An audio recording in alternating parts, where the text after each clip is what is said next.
Assalamualaikum warahmatullahi wabarakatuh. Perkenalkan, nama saya Fitria Abbas Talib. Saya salah satu tim pengajar farmasetika dasar di Akademi Farmasi. Pada hari ini saya akan menjelaskan topik terkait resep, salinan resep, etiket, dan juga label. Jadi yang pertama terkait resep, nanti setelah itu saya akan membahas terkait bahasa Latin dan juga sinonim obat. Hal yang pertama kali kita perlu ketahui yaitu apa itu resep. Ya.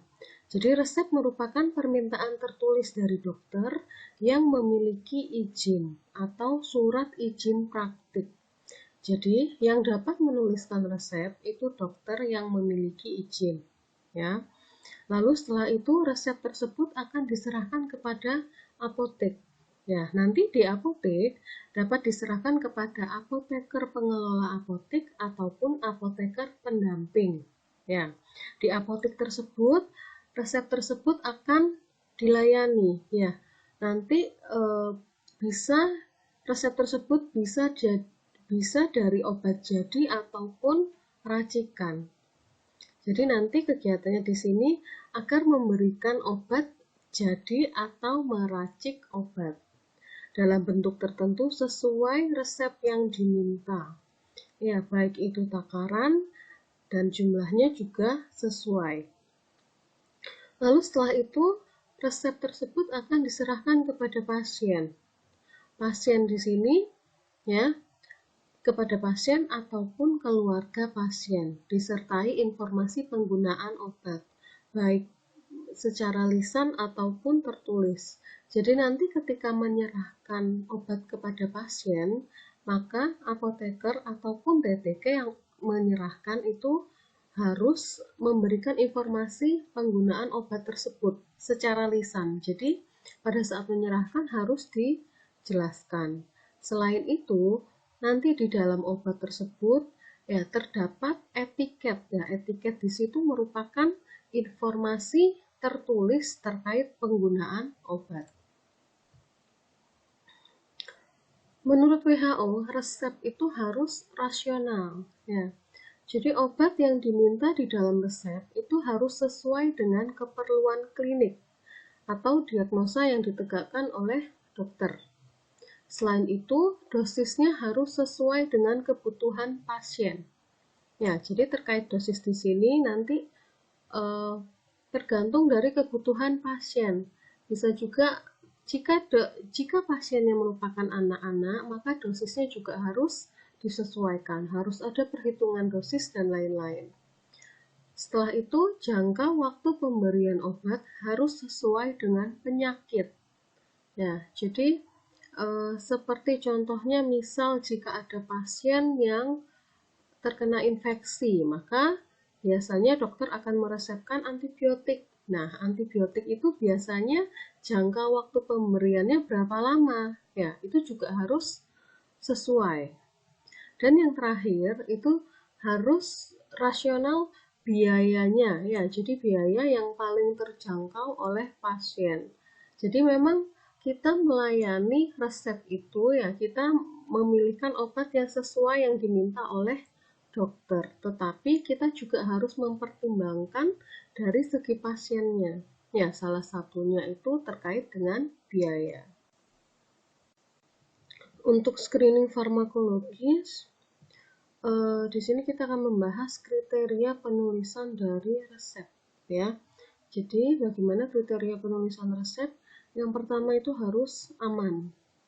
Maksud aman di sini tidak berbahaya dalam penggunaan bagi organ tubuh.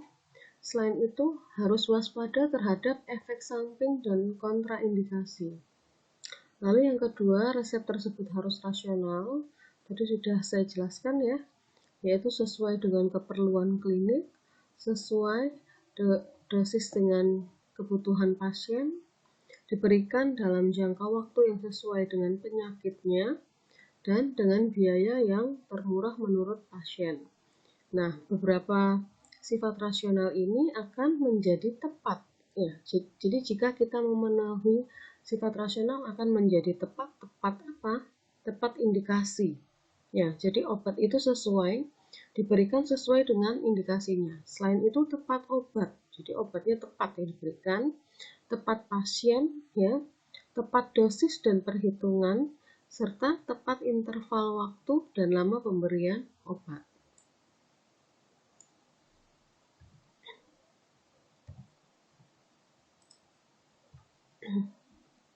Sekarang kita akan bahas bagian-bagian dari resep. Ya, di sini ada 6 bagian.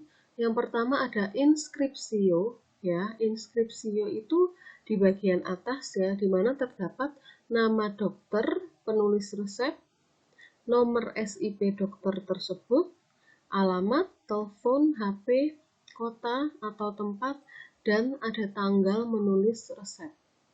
Ya. Setelah itu bagian kedua ada invokasio, di mana permintaan tertulis dokter dalam singkatan Latin R atau recipe ya, dengan arti berikanlah ya. Jadi R itu tanda recipe, yaitu termasuk dalam bagian invokasio. Lalu yang ketiga ada preskripsio atau ordonancio. Ya, yaitu nama obat dan jumlah serta bentuk sediaan yang diinginkan. Nah, ini yang termasuk yang preskripsinya ya. Jadi obat yang digunakan itu apa? Setelah itu biasanya ada tanda dengan jumlahnya ya, numero berapa ya, dan bentuknya juga dia apa. Setelah itu ada signatura. Signa di sini merupakan tanda cara pakai, dosis pemberian, interval waktu pemberian, sebagai keamanan penggunaan obat dan keberhasilan terapi. Jadi di sini merupakan dosisnya ya, dosisnya berapa yang diberikan. Lalu cara pakainya bagaimana. Selain itu interval waktu pemberiannya, misalnya sehari diberikan 2 kali ya, atau 3 kali sehari. Nah, itu termasuk dalam signa. Lalu yang kelima ada subskripsio, yaitu tanda tangan atau paraf dokter. Ya, jadi resep itu dikatakan legal jika ada paraf dari dokter. Setelah itu yang terakhir ada pro. Ya, pro di sini bagian yang terdiri dari nama pasien, umur, dan alamat bila perlu. Jadi pro ini merupakan informasi untuk pasien. Jadi namanya siapa, umurnya berapa, dan alamatnya di mana. Hal ini sangat penting sekali ya, karena di dalam apotek kan melayani resep tidak hanya 1-2 saja. Jadi ini harus dipastikan namanya siapa, umurnya, supaya resepnya tidak tertukar ya. Nah, ini tadi ya, jadi bagian inskripsio yang atas ini ya, nama dokternya, ada nomor SIP, ada nomor SIP, ada jalannya, ada kotanya, dan juga ada nomor teleponnya. Ya, jadi keterangan yang seperti kop ya, bagian seperti kop di atas ini namanya inskripsio. Lalu ada invokasio. Nah, invokasio itu tanda R-nya ini ya, recipe. Lalu yang ketiga ada preskripsio atau ordonancio. Nah, ini resepnya ya, obat yang diresepkan. Obat yang diresepkan ya, seperti di sini ada apiset, ada ya, setelah itu metilselulose, setelah itu ada Euro 6 ya, ada Euro 6. Nah, lalu di sini ada signanya ya, di sini juga ada signanya. Nah, ini signanya, lalu ada paraf dokternya. Nah, ini di bawah. Jadi di bawah sini ada paraf dokter. Setelah itu ada pro di sini merupakan untuk siapa. Nah, di sini nyonya ya. Seharusnya ini umurnya ada, alamatnya juga bisa diisi. Nah, apakah bidan boleh menulis resep?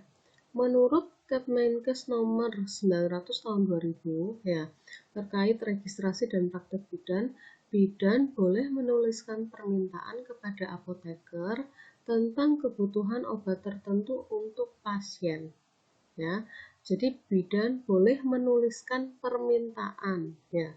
Jadi permintaan obatnya ditujukan kepada apoteker dengan menggunakan lembar permintaan obat. Jadi ada lembarnya sendiri ya. Jadi tidak asal bidan lalu meminta menuliskan resep, setelah itu diberikan kepada pasiennya dan lain-lain, tetapi bidan harus menuliskannya di lembaran permintaan obat dan ditujukan kepada apoteker. Nah, ini merupakan contoh lembaran permintaan obatnya ya. Jadi bidan, nama bidannya siapa, alamatnya di mana, nama kotanya, nomor SIB ya untuk bidan ini, lalu SIPB.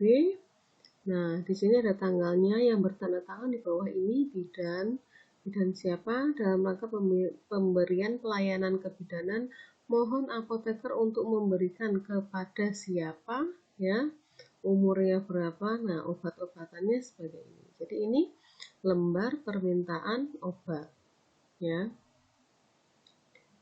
Nah, lalu di sini kita akan melihat kelengkapan dari resep. Jadi ciri-ciri resep asli itu yang pertama, ada nama dokter penulis resepnya ya, jadi ada nama dokternya. Setelah itu harus ada nomor surat izin praktek atau SIP beserta alamat praktek dan nomor telepon dokter penulis resep.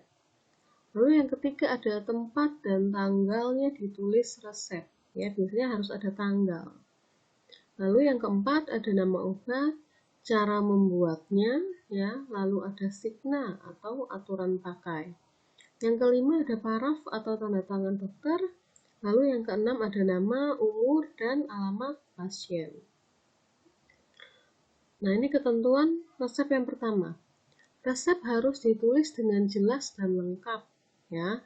Jadi dokter yang menuliskan resep itu seharusnya ditulis dengan jelas dan lengkap ya. Jadi tidak boleh misalnya hanya ada nama obatnya saja tetapi tidak ada signanya. Bila seperti itu maka apotekernya harus mengkonfirmasi lagi kepada dokternya ya. Jadi apakah dokter telah memberikan resep kepada pasien ini dengan obat ini ya.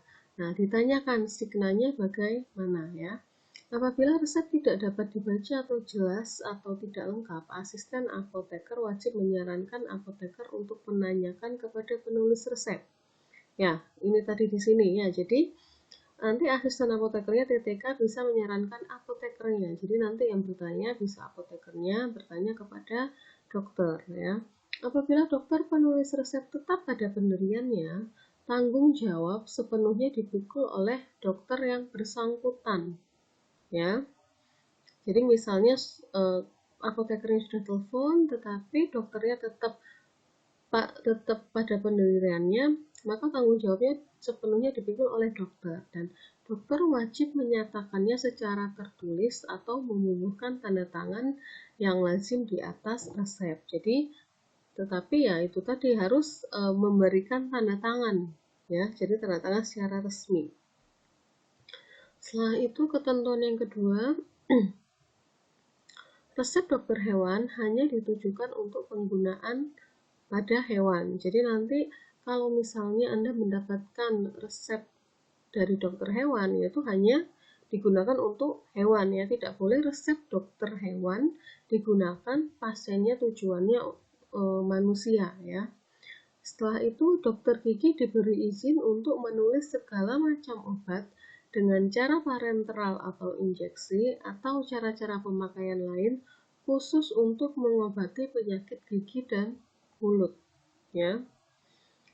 Setelah itu untuk penderita yang memerlukan pengobatan segera, dokter dapat memberikan tanda CITO ya atau starting atau urgent, itu segera ya. Jadi misalnya pasien ini membutuhkan obatnya ini segera, jadi nanti di resep tersebut dokter akan memberikan tanda ya, yaitu tadi tandanya ada CITO, starting atau urgent, atau bisa PIM ya, PIM, periculum in mora, dengan arti berbahaya bila ditunda pada bagian kanan resep dan harus didahulukan dalam pelayanannya jika terdapat resep yang ada tanda CITO-nya, maka itu resep tersebut harus segera dilayani dan didahulukan dalam pelayanannya ya. Setelah itu ada resep PP atau pro pauper ya. Jadi resep untuk orang miskin dimaksudkan agar apoteker dapat meringankan harga obat dan bila dapat diberi dengan gratis ya.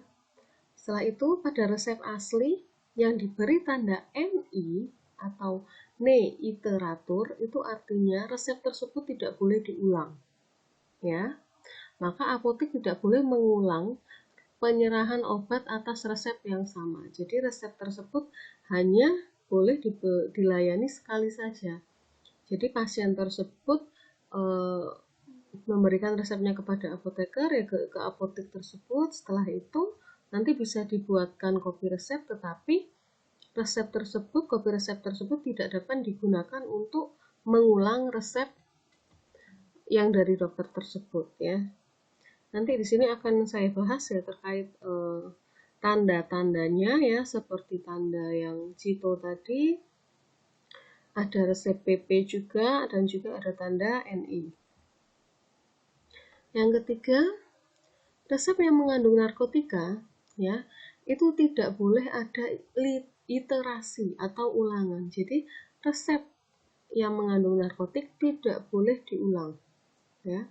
Dituliskan nama pasien, tidak boleh MI atau mihi ipsi atau UP ya, usus propius. Jadi tidak boleh, itu artinya untuk pemakaian sendiri ya, jadi tidak boleh. Setelah itu alamat pasien ditulis dengan jelas. Jika perlu tanyakan nomor yang dapat dihubungi. Jadi untuk resep-resep yang mengandung apotek itu informasi terkait pasien ini harus jelas ya.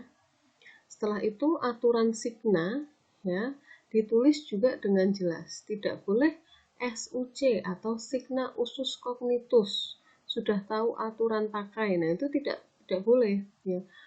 Bila misalnya contoh untuk SUC ini biasanya untuk sediaan-sediaan misalnya salep ya. Salep itu kita kan sudah tahu ya, rata-rata pasien juga sudah tahu penggunaannya bagaimana. Nah, itu signa seperti itu tidak boleh diberikan untuk resep yang mengandung narkotika. Setelah itu resep luar kota tidak boleh dilayani ya. Ini karena seperti saya sudah bahas kemarin ya terkait dengan narkotika. Untuk yang terkait obat-obat narkotika di apotek itu harus dilakukan pelaporan tiap bulan ke dinas kesehatan ya. Jadi oleh dinas kesehatan di dalam kota tersebut. Jadi makanya ini tidak boleh melayani resep narkotika dari luar kota karena resep narkotika tersebut dipantau oleh dinas kesehatan kota masing-masing. Siapa saja yang berhak membaca resep ya? Yang pertama dokter penulis resep, lalu yang kedua apoteker, setelah itu asisten apoteker, perawat, pasien dan juga keluarga pasien. Siapa saja yang boleh meracik resep dokter? Siapa saja yang berhak melakukan pekerjaan kefarmasian di apotek ya? Jadi yang boleh meracik dan juga boleh melakukan pekerjaan kefarmasian itu ada apoteker pengelola apotek ya. Jadi penanggung jawabnya apoteker penanggung jawab. Selain itu ada apoteker pendamping dan ada asisten apoteker. Pelayanan apotek terhadap resep ya. Apakah wajib melayani resep dari dokter gigi dan dokter hewan? Jadi apotek itu wajib melayani dari semua dokter ya, bukan hanya dokter umum saja, dokter spesialis dan lain-lain, tetapi dokter hewan juga ya, dokter gigi juga. Selain itu, pelayanan resep sepenuhnya atas tanggung jawab apa ya? Apa tadi? Apoteker pengelola apotek. Apoteker dibantu dengan asisten apoteker, wajib melayani resep sesuai dengan tanggung jawab dan keahlian profesinya yang dilandasi pada kepentingan masyarakat ya. Jadi apoteker bisa dibantu oleh asisten apoteker. Dan tidak diizinkan mengganti obat generik yang ditulis di dalam resep dengan nama dagang dengan obat dagang kecuali atas permintaan pasien atau dokter penulis resep ya. Jadi di sini tidak boleh mengganti obat-obat yang di dalam resep tersebut.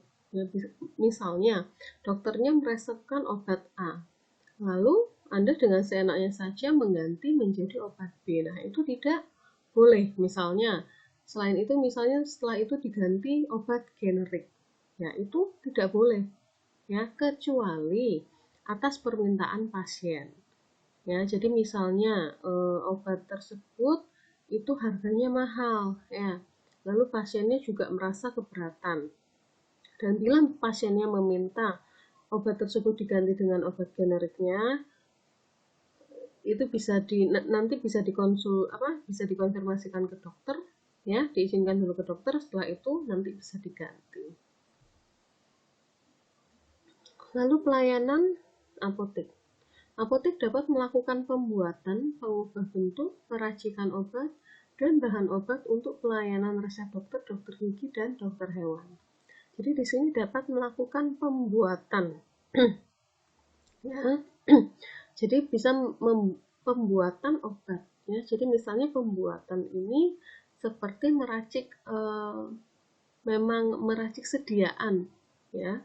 Meracik sediaan, jadi mulai dari misalnya dari bahan-bahan, dari bahan-bahan baku, bahan aktif, dan bahan tambahan lainnya, lalu dibuat sediaan.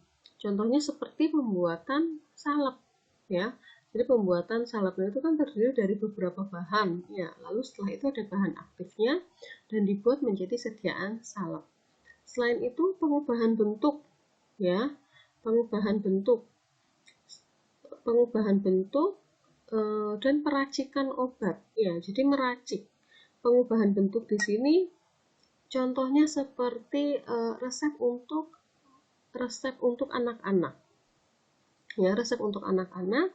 Nah, itu biasanya kan obatnya terdiri dari obat-obat itu sediaannya kalau paling banyak kayak tablet dan kaplet, ya. Ada juga beberapa yang kapsul. Nah, tetapi di sini kan bisa dilakukan peracikan obat. Jadi misalnya pasiennya anak dengan umur 5 tahun. Ya. Nah, di sini kan nanti kan pasti ada perhitungan dosis, ya. Selain itu dibentuk biasanya sediaannya itu dalam bentuk wafers, ya, serbuk terbagi. Ya. Karena kan pasien anak 5 tahun juga akan kesulitan untuk menelan obat, ya. Selain itu juga komposisinya, dosisnya juga pasti berbeda, tidak mungkin diberikan satu dosis dewasa. Nah, di sini bisa pengubahan bentuk. Jadi pengubahan bentuk dari tablet menjadi serbuk, ya. Dan ini juga termasuk dalam peracikan obat dan bahan obat, ya.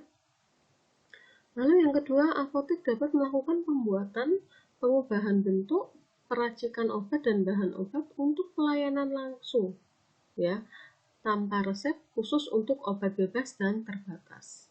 Jadi bisa, ya, jadi di apotek bisa melayani, ya, jika memang misalnya ada pasien dia memerlukan salep ini, ya, jadi bisa dibuat, asalkan, ya, obat-obat tersebut, ya, masih dalam golongan obat bebas dan bebas terbatas. Ya, seperti minggu lalu saya sudah bahas, ya. Jadi untuk obat bebas dan bebas terbatas itu dapat diberikan tanpa resep dokter. Ya. Nah, untuk obat bebas terbatas terdapat peringatannya, ya, mulai dari P1 sampai P6. Ya. Jadi untuk obat bebas dan bebas terbatas bisa dilakukan pembuatan, pengubahan bentuk, dan peracikan obat dan bahan obat. Lalu yang ketiga, apotek dapat melakukan pembuatan, pengubahan bentuk, peracikan obat, dan bahan obat untuk pelayanan lain sesuai dengan ketentuan perundang-undangan yang berlaku. Ya. Nah, lalu di sini untuk sediaan steril bagaimana? Nah, kira-kira boleh nggak sediaan steril ini diubah bentuknya? Ya, dilakukan peracikan. Ya, kira-kira boleh tidak? Nah, nanti ini tolong dicari, ya. Jadi nanti ini salah satu tugas, ya. Jadi salah satu tugas untuk sediaan steril bagaimana? Ya, karena sediaan steril itu kan memang dia dibuat sedemikian rupa supaya sediaan itu steril ya. Jadi dilakukan proses sterilisasi. Selain itu proses pembuatannya juga tidak seperti obat-obat yang biasa ya.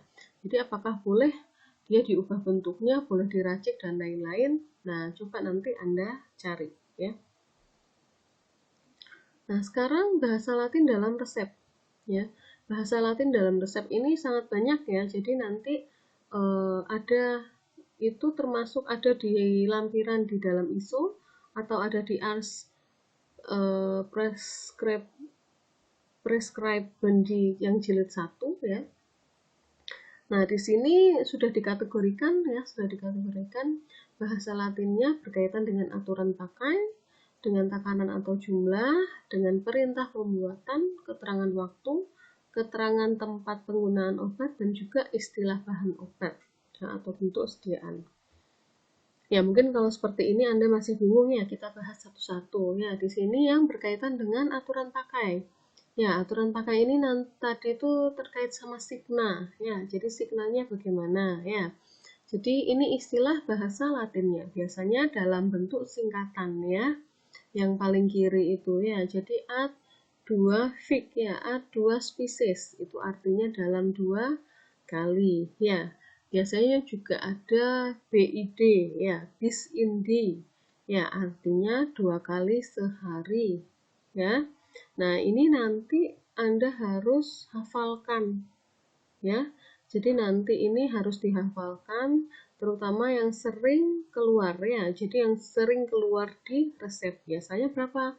Ya biasanya seperti 2 kali sehari, 3 kali sehari, dan juga 4 kali sehari ya. Jadi yaitu ini ada QDD ya. Jadi Quattuordidai itu artinya 4 kali sehari. Nah, ada juga misalnya PRN. PRN ini lumayan sering juga ya, Prorenata. Nah, artinya jika perlu ya. Jadi kan memang ada obat-obat yang diberikannya bukan tidak harus misalnya 2 kali sehari atau 3 kali sehari. Misalnya ya bila memang diperlukan obat itu dipakai, bila tidak ya tidak perlu. Nah, ini termasuk signanya ya, jadi pakai PRN. Ya. Nah, di sini juga ada UE ya, usus externus, jadi dipakai untuk luar. Ya. Kalau yang internus ini dipakai untuk dalam. Ya, jadi nanti ini dihafalkan ya. Nanti mungkin lebih banyak sering melihat resep ya, nanti dilihat signanya apa, jadi nanti harus rajin-rajin membaca resep ya. Nanti mungkin bisa rasanya nanti pertemuan setelah saya dengan Bu Fitria Dewi atau Bu Iin dan Bu Nisa itu sudah mulai membahas tentang resepnya ya, baik sediaan serbuk padat ya, serbuk padat terbagi jadi pulves, pulviris, nanti dengan Bu Dewi, Bu Fitria Dewi. Setelah itu nanti untuk resep semi solidnya dengan Bu Silviana Nisa dan resep cairnya dengan Bu Iin ya. Jadi nanti kemungkinan pasti bakal banyak diberi latihan resep. Ya, jadi ini Anda harus sudah familiar ya, harus sudah hafalkan. Nah, ini yang berkaitan dengan takaran atau jumlah satuan. Ya, seperti A ini, ana ya, artinya tiap-tiap. Nah, terus yang bawah ini biasanya takarannya ya, takaran. Ini C besar ya, kohlear. Kohlear itu artinya sendok makan. Ya, jadi begini, untuk takaran di dalam farmasi di sini itu berbeda dengan mungkin yang sehari-hari kita gunakan ya. Jadi kohlear di sini sendok makan. Nah, sendok makannya itu 15 ml, tetapi bukan sendok makan yang biasa untuk kita makan. Ya, jadi belum tentu ya. Jadi ini seharusnya ada takaran sendiri. Lalu ada CP ya, cochlear pultis itu sendok bubur ya, sendok bubur 8 mili. Nah, lalu ada CTH ya, cochlear tea, sendok teh ya biasanya. Nah, ini 5 mili. Kalau dulu itu memang rata-rata ya rata-rata sediaan sirup itu memang hanya memberikan sendok takarnya ya, jadi hanya ada sendok takar satu saja gitu ya. Tetapi kalau sekarang rata-rata sendok takarnya yang sudah di dalam sirup itu sudah ada keterangan ya. Jadi keterangan. Jadi misalnya kalau 1 sendok penuh ya, 1 sendok takar penuh biasanya dia 5 ml ya. Setelah itu nanti separuhnya berapa? Berarti 2,5 mili ya. Atau mungkin seperti obat batuk ya. Obat batuk itu biasanya tutupnya. Nah, tutupnya itu ada tandanya juga. Misalnya ada 2,5 mili, 5 mili, 7,5 sampai 10 ya. Nah, lalu biasanya di sini nanti ada DID ya. Daindim. Daindimidio, artinya berilah separuhnya ya. Ada juga dain duplo, berilah 2 kalinya. Nah, di sini juga sering DTD. Nah, DTD, dateless dosis ya. Berikan sekian takaran. Lalu ada gram. Nah, di sini saya tekankan lagi ya, untuk penulisan gram di farmasi ya, satuan gram itu tulisnya G ya, G. Atau kalau Anda mau menulis yang lainnya itu GRM ya. Tetapi jangan pernah menyingkat jadi GR ya. Karena GR di sini itu granum ya. Kalau nama lainnya grain. Nah, grain ini kurang lebih 65 mg ya. Jadi ini biasanya mahasiswa banyak ya. Banyak sekali ya, mungkin di tingkat-tingkat sudah atas ya, mungkin entah itu farmasi fisik atau semi-solida, solida. Nah, itu kan sudah mulai biasanya menimbang dan lain-lain. Nah, mereka rata-rata satuannya itu nulisnya GR, padahal itu gram ya. Nah, sedangkan GR di sini adalah granum. Nah, granum itu 1 GR, 1 granum itu 65 mg ya, bukan 1 gram. Ya, jadi kalau memang misalnya mau menulis gram, tulis saja G. Ya, hanya G itu berarti gram. Selain itu ada GTT, ya ada GUT, itu tetes. Nah, biasanya untuk obat tetes ya, tetes mata, tetes hidung, ya, tetes telinga ya. Nah, setelah itu miligram. Miligram, mg ini miligram ya. Nah, at itu sampai ya. At ini juga biasanya nanti sering dipakai ketika akan membuat sediaan misalnya semi solid atau liquid ya. Jadi kita mau membuat berapa, bahan-bahannya apa, lalu nanti ditambahkan air, misalnya pelarutnya air at 100 ml. Nah, jadi airnya bukan 100 ml, tetapi airnya hingga 100 ml. Jadi sisanya ya. Selain itu ada numero ya, numero itu jumlahnya ya. Nah, ini nanti semua dihafalkan. Nah, ini yang terkait dengan perintah pembuatan ya, R. Nah, ini tadi sudah lihat ya, jadi R ada resipe, ambillah. Lalu at itu tambahkan. Ya. Nah, ini biasanya di sini div in P ya. Jadi divide in part equal. Nah, equal ini bagilah dalam bagian yang sama. Biasanya nanti ini untuk pembuatan puyer. Ya. Ini juga sama.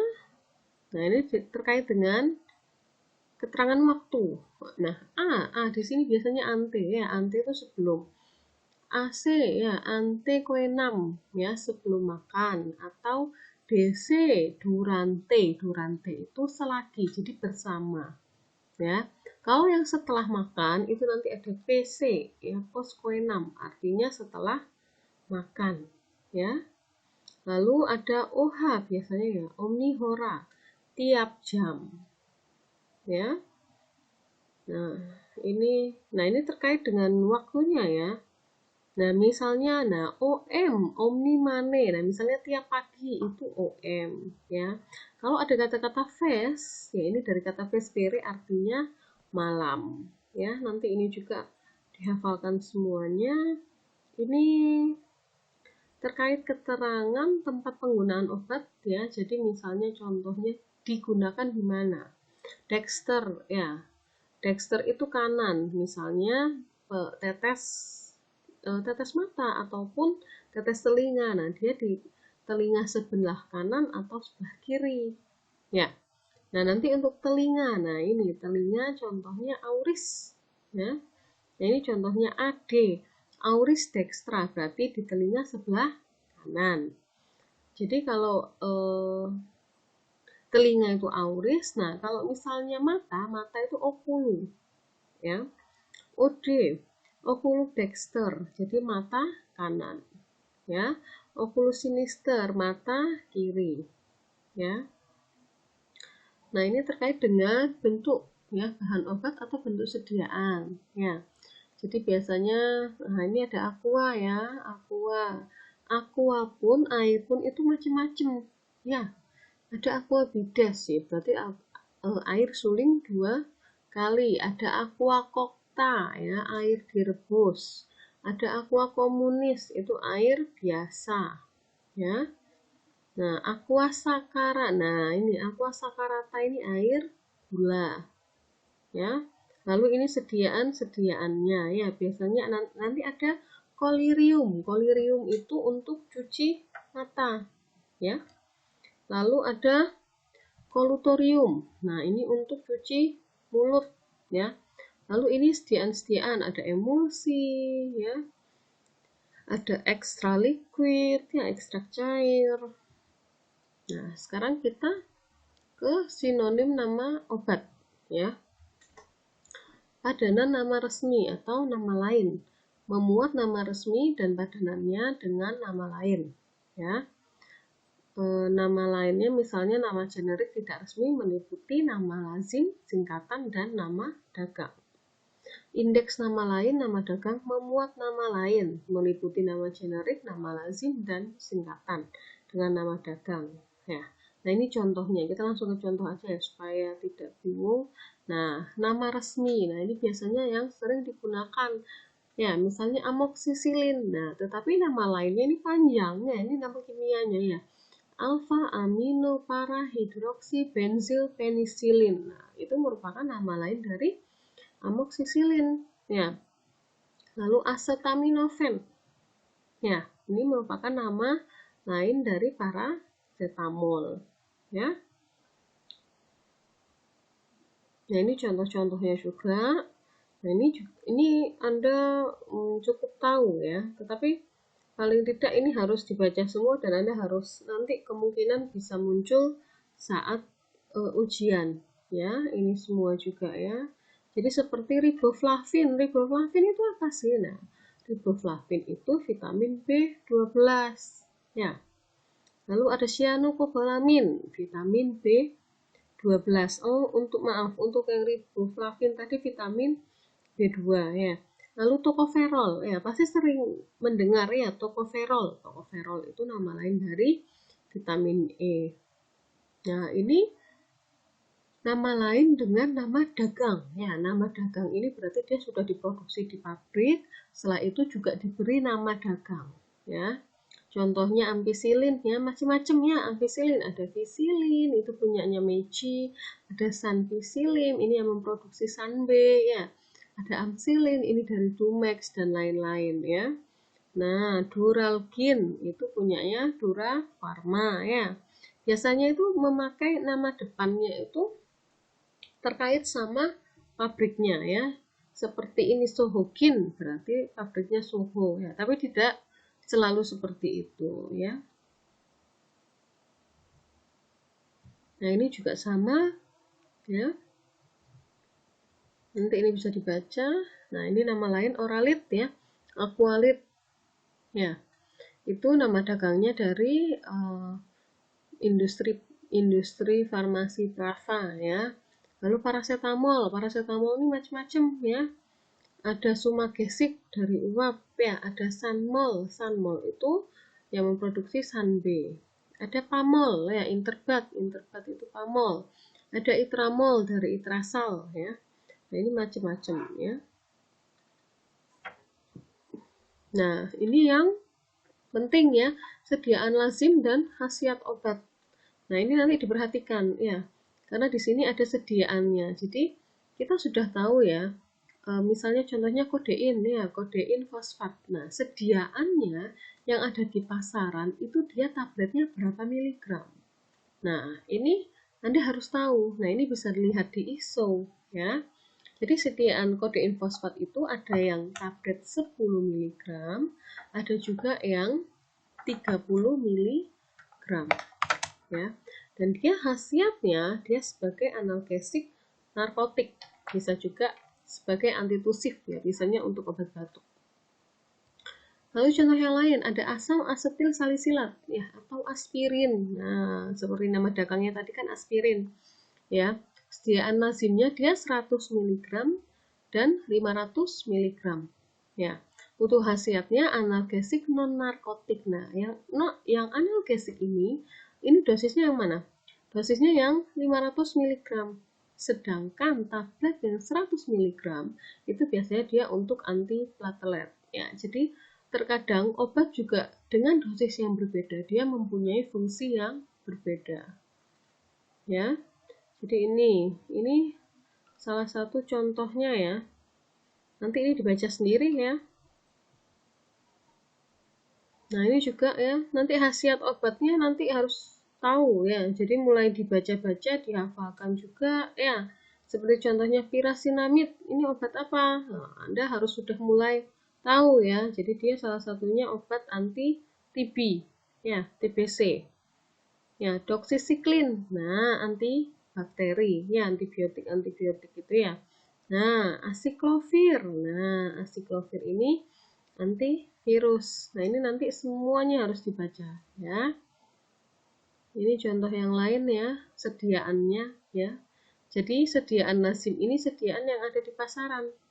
Ya, jadi dia biasanya ada dua, ada yang 1 mili, ada yang 5 mili. Nah, ini Anda harus tahu semua ya. Nah, ini contoh resep standar ya, formula standar sediaan obat. Ya. Biasanya ini nanti coba ya. Ini nanti coba dianalisa ya. Nanti coba dianalisa setiap anak ya, semuanya ya. Jadi semua resep ini nanti dilihat ya. Dilihat dia membutuhkan asam salisilatnya berapa, lalu dia dibuat menjadi apa. Ya. Lalu ada tanda-tanda ini ya. Ada QS ini apa ya. Nanti semuanya ya. Nanti saya akan bahas untuk minggu depan. Nah, ini juga resep standar ya, formula standar sediaan obat ya. Kalau misalnya jadi formula standar ini biasanya ya formula standar ini jadi formula standar ya. Jadi misalnya obat batuk ya, obat batuk hitam. Nah, obat batuk hitam itu isinya apa saja? Itu sudah ada di pustaka. Itu sudah ada di formula standar. Jadi nanti biasanya kalau misalnya Anda membuat obat batuk hitam, itu resepnya sudah ada. Jadi Anda tinggal mengikuti. Nah, nanti ada SASA. Nah, ini nanti kita bahas ya. SASA ini kepanjangan dari apa? Ini nanti mungkin lebih banyak di praktikum ya. Jadi ada di salah satu resep di praktikum. Nah, ini resep standar yang lain ya, unguentum, salep ya. Nah, ini contoh-contoh yang salep. Jadi, nah sebentar, ini itu ya, ini rata-rata biasa. Nah, ini bedak ya, berarti ini kan pulvis ya, pulvis. Nah, ini juga pulvis padat. Nah, ini yang krim. Nah, ini sediaan krim. Nah, ini juga salep. Ya, ini pasta. Nah, ini yang sediaan liquid. Ya, potsio. Nah, ini salep juga. Ya. Ini merupakan sediaan salep.